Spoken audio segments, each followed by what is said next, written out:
The first generation Renault Captur came here a few years back. It was all right. I mean, it had a really plasticky interior that didn't feel very good quality. The engine was pretty gutless. The transmission was a bit hesitant. Look, it wasn't a great car, and it just never really struck a chord with Australians who are, let's face it, mad about compact SUVs. Things are about to change. This is the second generation Renault Captur. It's bigger, it's heaps better looking, has a vastly improved interior, and I reckon it's going to be a little bit more appealing than the first one.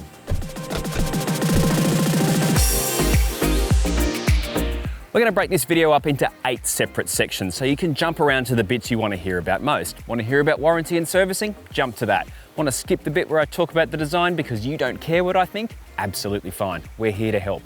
The time codes are up there on the screen, and we've got the YouTube chapter markers set there below.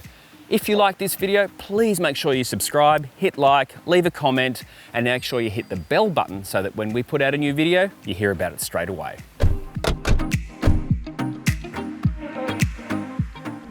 Let's talk about pricing. The Captur comes in 3 specification levels, like the rest of the Renault SUV range. It starts with the entry-level Life, moves up to the Zen, and then to the top spec Intense, which is this car, and I kid you not, this is fresh off a plane. The Life starts at $28,190 and comes with 17-inch wheels, a cloth interior, auto headlights and wipers, air conditioning, Apple CarPlay and Android Auto on a 7-inch touchscreen, full LED headlights, now that's a nice touch, front and rear parking sensors, reversing camera and distance warning. When you move up to the Zen, that goes up to $30,790 with a heated leather steering wheel, 2-tone paint option, climate control, keyless entry and start with the Renault keycard, wireless phone charging, and a couple of extra safety features. The big jump to the Intense is $5,000, taking the starting price to $35,790. That adds a 9.3-inch touchscreen in portrait mode, sat-nav, Bose sound system, 7-inch digital dashboard display, LED interior lighting, a different design centre console and leather seats. You also score 18-inch alloys and a bit more chrome on the body. You can add the extra safety bits to the base model Life with the Peace of Mind package, and that's $1,000. The Easy Life package adds auto parking, side parking sensors, auto high beam, a bigger digital dash and frameless rear vision mirror for $2,000, but that's only on the top spec Intense.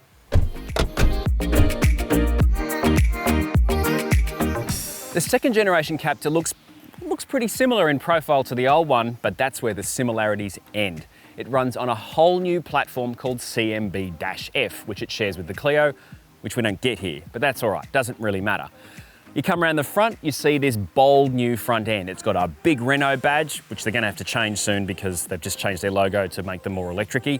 Bigger grille, got the C-shaped Megane headlights. That is very Renault. And a good thing to note is that all Capturs get LED headlights. That's really important because not everyone puts those on their compact SUVs. Let's have a look around the back. Around here on the chunky butt, that's a bit of a Renault thing, isn't it? Remember the Megane, you've got the C-shaped tail lights.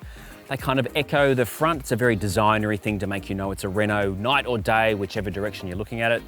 Big badges, big Captur, slim screen. Kind of makes it look slammed and sporty, but it does cut down on the vision. We're going to talk about that a little bit later.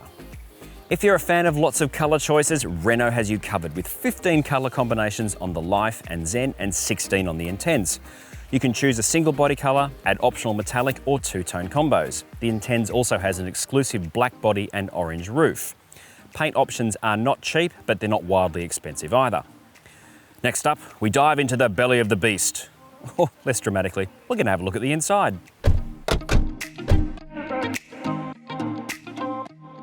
I think the most exciting thing about this car is this new interior, and it is so much better. The old one was so dinky and plasticky.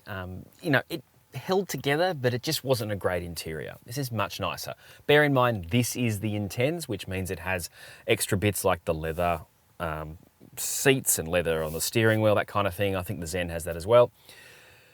We've also got the bigger 9.3-inch screen in this car. The other cars have 7-inch screens and they're landscape rather than portrait.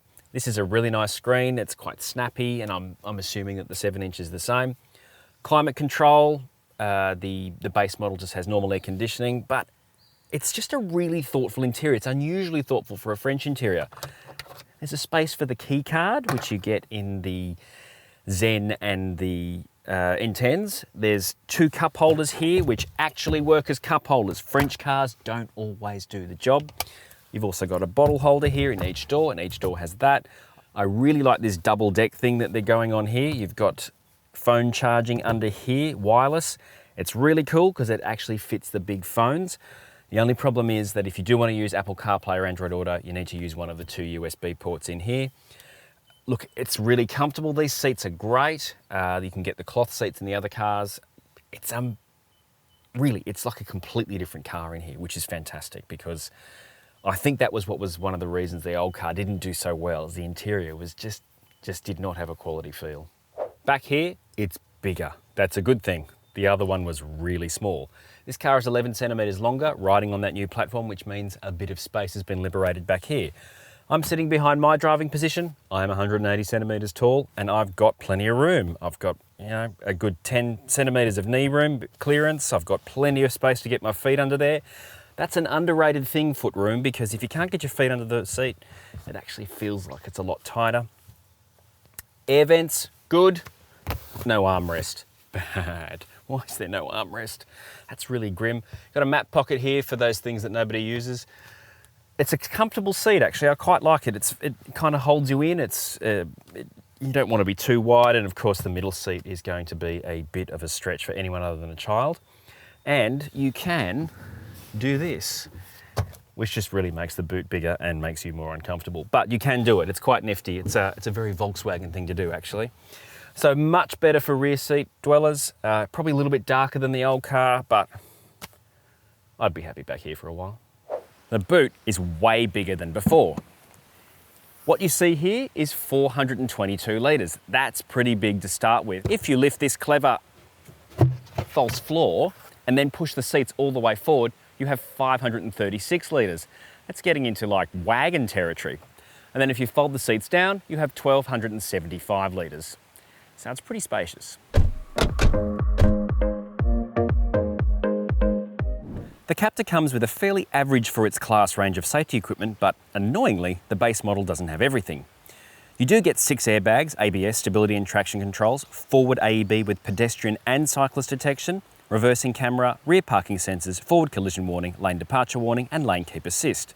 If you want blind spot monitoring and reverse cross traffic alert, you have to step up to the Zen or spend $1,000 on the Peace of Mind package. Frankly, I think that's a little bit weak. I think all of them should have reverse cross traffic alert because these cars, they spend all their lives in urban environments which are busy, and you've often got kids in the back and all the distractions. I think it should have it. I know Kia does the same thing with the base Seltos, which is a slight bit cheaper, but I guess on the flip side, at least you can spend the $1,000 to get the extra safety. But still, really?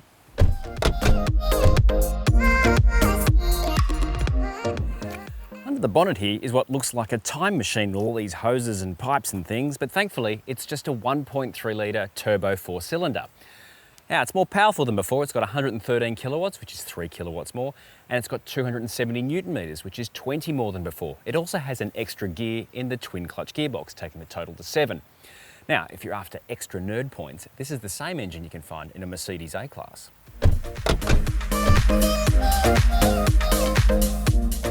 The claimed combined cycle figure for the Captur is 6.6 litres per 100 kilometres, which is a more reasonable target than the engine in the old Captur. As this is a launch and we haven't had a huge amount of time with the car, it might be worth waiting until we've had a whole week with it to get an accurate fuel figure. Next up, ownership. The Captur comes with a 5-year unlimited kilometre warranty and a year of roadside assist. Every time you roll into your Renault dealer for a service, you'll get another year up to a maximum of 5. Amazingly, you can cover 30,000 kilometres per year before you have to service it, but if 12 months comes up first, in you go.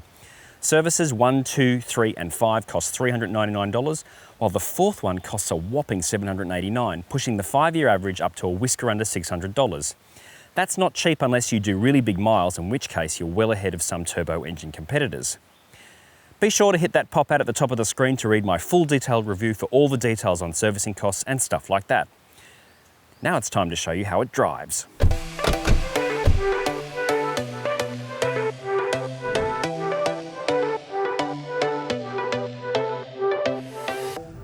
The promise of the new platform is good. It's an all-new Renault platform, which has been a long time coming, and it feels a lot better. It's a lot stiffer than the old car. You can feel it as soon as you get in, and why that's important is it makes the car just feel better. And when the engineers have got a stiffer chassis to work with, they can have a bit more fun with the suspension.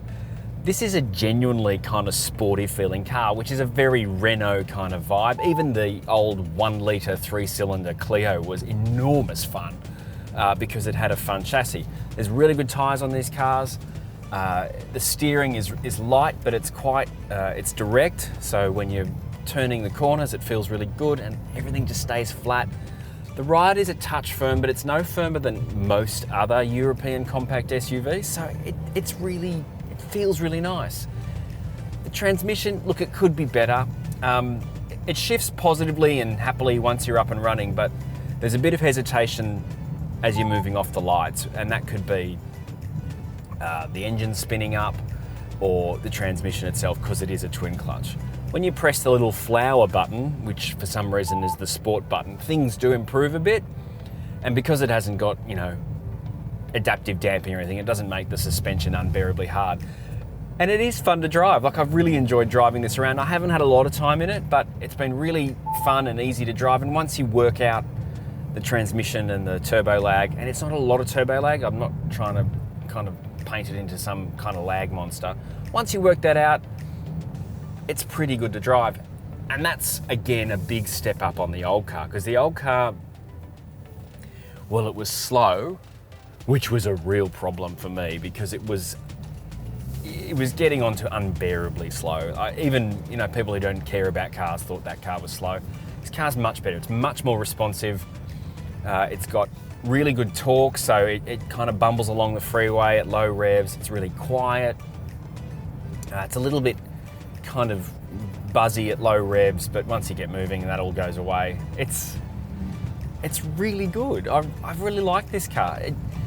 The French, look, I'm going to be honest with you. I like French cars, even though sometimes they're nowhere near the best in their class. But this is such a big jump from the old car. It feels so much better. It feels so much more modern and so much more, you know, what you expect in 2021 from a compact SUV. And you can have some fun in it, or if you never care about fun, you'll still enjoy driving it because it has a really nice road feel. So I did mention the ride's a little bit firm, but it's really well damped and well controlled. So while you will feel the bumps, it's not terrible. There are McPherson struts at the front, very normal, torsion beams at the rear. Renault have this kind of black magic in making those things work really, really well. On some Korean and Japanese cars where you've got torsion beams at the rear, you really know it, especially when you go over those horrible rubber speed bumps. This one copes a lot better. There's a little bit of suspension noise, but again, it's not overbearing. And you know, with all this tech in the car, even the 7-inch screen looks really good. You've got the, here in this car, I've got the optional Easy Life pack, which has the much bigger and more complete digital screen. That's quite impressive. It's really cool, but I can't tell you about the other ones because I haven't driven with it. But yeah, that more techie feel, coupled with the fact that it feels so much better, it rides better, it handles better. There's a bit of a theme going, don't you think?